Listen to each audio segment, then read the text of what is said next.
안녕하세요. 파상관의 홍익 변호사입니다. 예, 이번 시간에도 여러분들한테 개인 파산 회생으로 고민하시는 채무자분들한테 아니면 그 주변 가족분들한테 좋은 정보가 있어서 한번 제공하고자 합니다.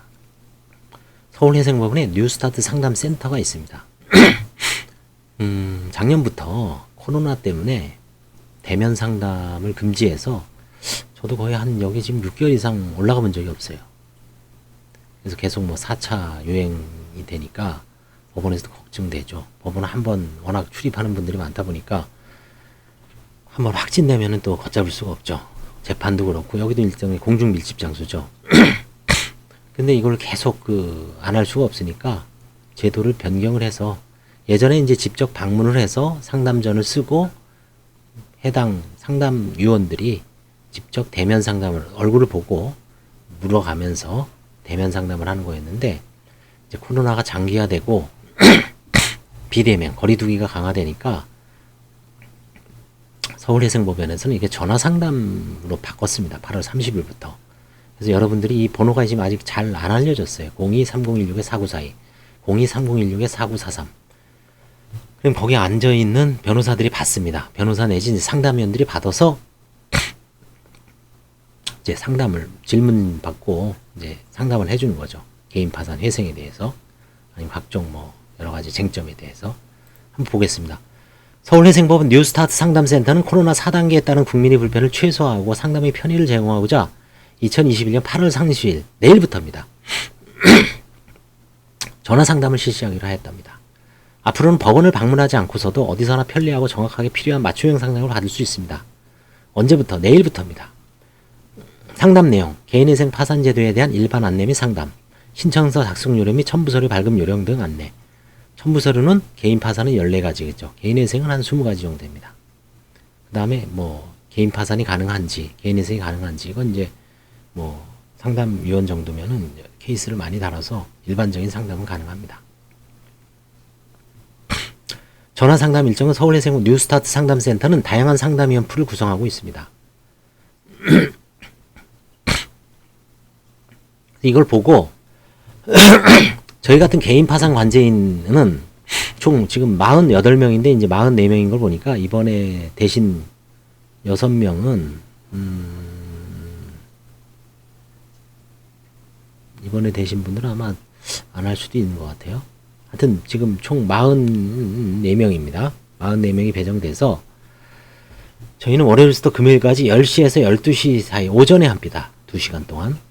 그 다음에 이제 오후 점심 먹고 오후 2시부터는 이렇게 월화수목금까지 달라집니다. 그러니까 예를 들어 맞춤형 상담을 받을 수 있죠. 아무래도 개인 파산 관제인들은 파산의 강점이 있죠. 파산 면책이라든가 부인권 행사라든가 이런 걸 많이 다뤄서. 근데 개인회생은 전임회생위원은 아무래도 회생을 염두에 둔 분들은 금요일날 전화하는 게 낫죠. 오후 2시에서 4시 사이에. 전임회생위원들이 있을 때. 서울금융복지상담센터는 이제 실무자들이죠. 이분들도 이제 파산, 회생은, 특히 파산은 많이 합니다. 회생은 잘 모를 수가 있어요.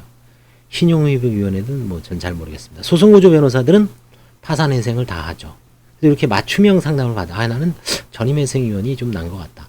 전임회생위원은 뭐냐면 서울지방변호사에서 이분들은 개인 회생만 하는 겁니다.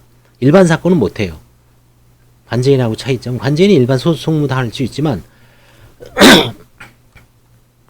이분들은 지금 변호사 다 반납했어요. 사업자가 없어요. 회생만 합니다. 전임 개인 회생. 그다음에 오후 4시에서 6시에는 좀 전 제가 유튜브에 올린 개인 파산 서울지방 변호사의 개인 파산 회생 지원 변호사단이 있는데 그중에 23분이 이제 상담을 지원한 것 같아요. 45명이었잖아요. 안 하는 분도 있을 거예요. 이게 자발적인 거니까.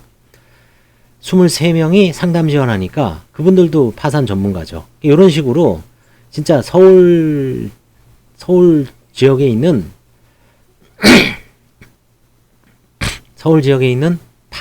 개인 파산이나 회생에 대해서는 내놓으라 하는 사람들이 다 여기서 상담을 해줍니다. 전화 상담으로. 이 전화번호가 많이 유포되면 전국 어디서든 상담하겠죠. 광주에 있는 분이라 그래서 상담 못하는 건 아닐 거예요, 아마. 근데 가급적 이제 서울 쪽에 계신 분들이 이용을 했으면 좋겠죠. 하여튼 뉴스타트 상담 1호실은 이렇고요. 뉴스타트 상담 세트 2호실은 이제 법무사들이 하는 겁니다. 월요일부터 목요일까지. 이거는 이제 바로 호실이 틀려요. 4942, 4943. 나는 좀 저렴한 법무사를 좀 하고 싶다 이런 분들은 여기도 괜찮아요. 4943으로 전화해서 아무래도 변호사들은 좀 더 수입료를 많이 받을 가능성이 있을 겁니다. 그 다음에 여기선 중소기업진흥공단 회생컨설 상담팀, 법인 상담이죠. 이거는 이거는 중소기업인데 회생을 원하시는 중소기업 사장님들은 금요일날 전화를 한번 해보십시오. 그래서 우선 지원 상담센터는 이제 장애인이나 외국인입니다. 이건 기존 상담 유지하고요. 그래서 1호실하고 2호실이 있으니까 이거는 이제 전화 상담만 가능하다. 2시부터 6시까지죠. 총 4시간입니다.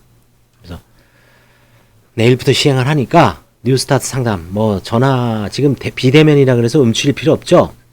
뉴스타트 상담센터도 있고 뭐 네이버 치면은 쭉 클릭이 나오죠. 클릭당 하면은 이제 나오고 뭐 로톡 같은 데도 있습니다. 여러 상담 루트는 많이 있지만 상담만 백날 해봐야 소용이 없죠. 어느 순간에 결국은 결단을 내려야 돼요. 그렇죠? 결단을 내려야 되고 본인들이 다 알고 있죠. 다 한번 상담을 받아봤을 거예요. 그렇죠? 온라인이든 오프라인이든 답은 다 알고 있습니다. 본인의 핸디캡이 뭔지, 좀 찝찝한 점이 뭔지, 나중에 관제이나 회생위원한테 아킬레스건이 뭔지 다 없는 사람도 있지만 있는 분들도 있죠. 그렇죠? 그걸 어떻게 돌파할 것인지, 얘기를 할 것인지 안 할 것인지 뭐 별 사람이 다 있습니다. 하지만 뭐 그래서 상속재산 파산은 꼭 개인 파산 관제인한테 상담을 받아보십시오.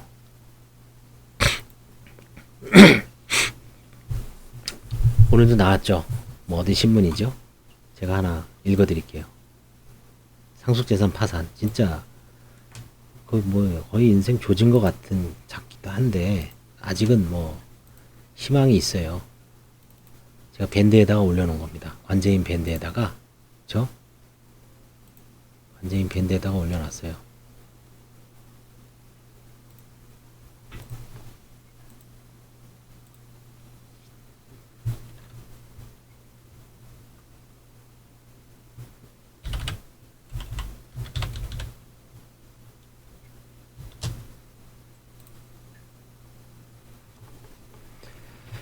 상속재산 파산을 왜 관제인한테 상담을 해야 되냐면 오늘 하나 진짜 중요한 판례가 하나 있어요.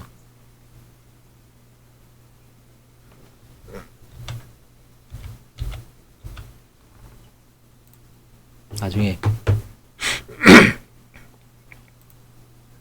이겁니다. 이거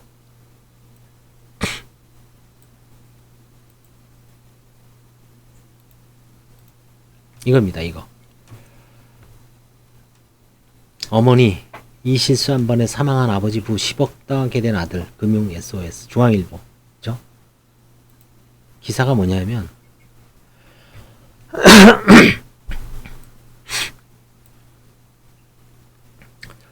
서울에서 작은 병원을 운영하는 A씨는 중견기업을 운영하던 아버지가 세상을 떠난 뒤 남은 재산을 정리하던 중 10억 원가량의 세금 체납한 세금과 사업부채를 발견했다. 그럼 상속 포기해야 되죠. 물려받을 재산보다 빚이 더 많다고 판단해 상속을 포기하려던 그는 아니면 한정승인을 하든지 날박 같은 얘기를 상속 포기가 힘들 것 같다는 것이다. 아버지 사망 직후 어머니가 아버지 명의 예금통 500만 원 인출에 일부는 장례 비용이 붙어 나머지 생활비로 사용한 게 문제가 됐다. 아버지의 재산을 임의로 처분한 것이 되면서 상속에 돈이 것으로 간주되기 때문이다. 결국 A씨는 아버지가 남긴 10억 원의 빚을 꼼짝없이 모두 떠안는 신세가 됐다. 저는 약간 좀 견해가 틀려요. 이런 경우에 상속 포기는 뭐 상속 포기도 가능하고요. 아니면 한정 승인을 해서 상속재산 파산을 신청을 하면 파산관제인이 500만 원 인출했지만 그거 다시 돌려주면 돼요. 일부는 장례식하고 저도 이런 사건 있습니다. 지금 뭐 그래서 이게 그냥 그것 때문에 모든 게 단절된다라고 그러니까 약간 상담한 거 저는 이 기사를 보면서 약간 좀 문제라고 보는데 견해가 뭘 차이가 있을 수 있죠. 그렇죠? 형식적으로 보면 뭐 그렇지만 저는 다시 할 수 있다라고 봐요. 이런 경우에는 상속 포기보다는 상속 포기면 또 넘어가잖아요. 사촌한테 넘어가고 작은아버지한테 넘어가고 고모나고 막 할아버지 할머니 넘어가니까 집안 싸움 되죠. 그러니까 그러지 말고 전 가족이 한 분은 상속 두 사람은 상속 포기하고 어머니가 한정 승인 한다든지 해서 아니면 전 가족이 한정 승인 한다든지 그런 식으로 하면 돼요. 그리고 나중에 그 토해낼 수가 있어요. 그 다음에 나머지는 각자 보십시오. 뭐 보험 같은 거 있죠. 이번에도 어떤 한정 승인한 걸 상속재산 파산하려고 수임을 했더니 이 보험이거든요. 보험금을 전부 상속재산에다가 넣은 거예요. 1억 얼마를. 상속 포기해서 사망보험 받을 수 있잖아요. 이거는 고유재산이라는 얘기거든요. 근데 법무사가 했어요. 그게. 법무사님을 무시하는 게 아니라 잘못했어요. 물론 잘못했다 그래서 그 돈을 내놓는 건 아닙니다. 지금 상속재산 파산해서 관제인하고 협의해서 그 암보험이 암으로 돌아가셨거든요. 그렇죠? 암 여기 있죠. 반면 고인이 생전에 가입한 상해 질병보험의 경우 상속을 포기하면 보험금을 수령할 수 없다. 그렇죠? 보험 가입 시 보험 수익을 자신이 아닌 법정상인이 지정한다. 피보험자가 사망 전에도 그렇죠. 상해나 질병보험은 사망 전에 피보험자가 받을 수 있는 거죠. 상속재산입니다. 이거는 자식들이 받는 게 아니에요. 수익자가 받는 게 아니에요. 암 진단금을 3천만 원 받으면 그거는 그분이 갑자기 이제 3개월 만에 돌아가셨는데 암 진단 받았잖아요. 근데 암 진단 받으면 3천만 원을 받는 게 있어요. 그 돈을 받아서 생활비에 썼다. 다시 토해내야 돼요. 관제인한테. 그래서 나눠주면 제가 보기엔 한정승인 가능하다. 아직 뭐 다툴 여지는 있지만 이제 그런 식으로 해서 지금 하기로 했어요. 그렇죠? 이거 한번 금융 SOS 이거 다 아는 거지만 그렇죠? 그래서 상속 포기가 한정 승인이 쉬운 게 아니에요. 한정 승인이나 상속 포기할 때 제가 항상 강조하는 거는 법원 실무제요, 가사 실무제요가 있습니다. 그렇죠? 가사 실무제요가 있어요.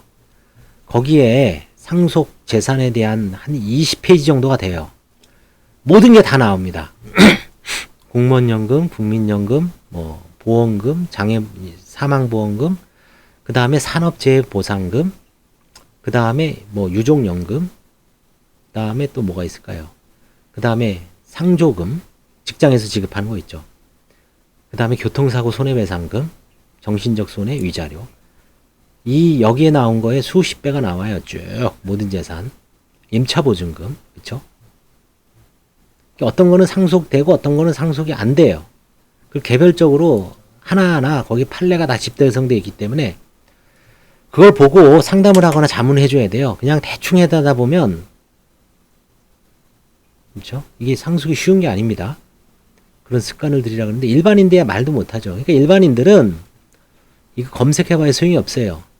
변호사를 찾아가든지 아니면 너가 그 스스로 공부하려면 제대로 공부하세요. 그렇죠? 제대로 어떻게 공부하냐?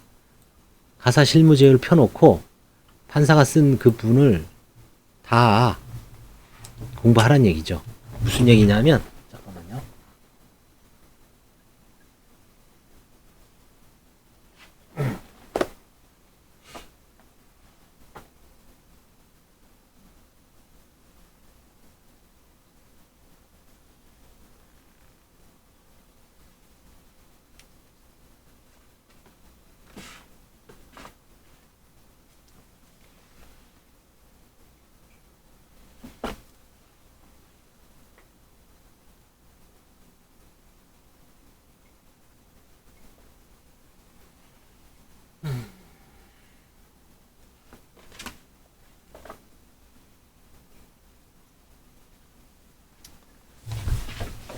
저도 가사 실무제요는 없네요. 새로 안 샀네.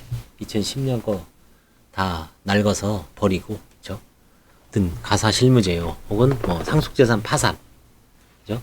상속재산 저는 이제 도산이 있으니까 상속재산 파산편을 하나하나 보고 어떤 건 상속재산인지 아닌지 그걸 일일이 다 체크를 해줘야 됩니다.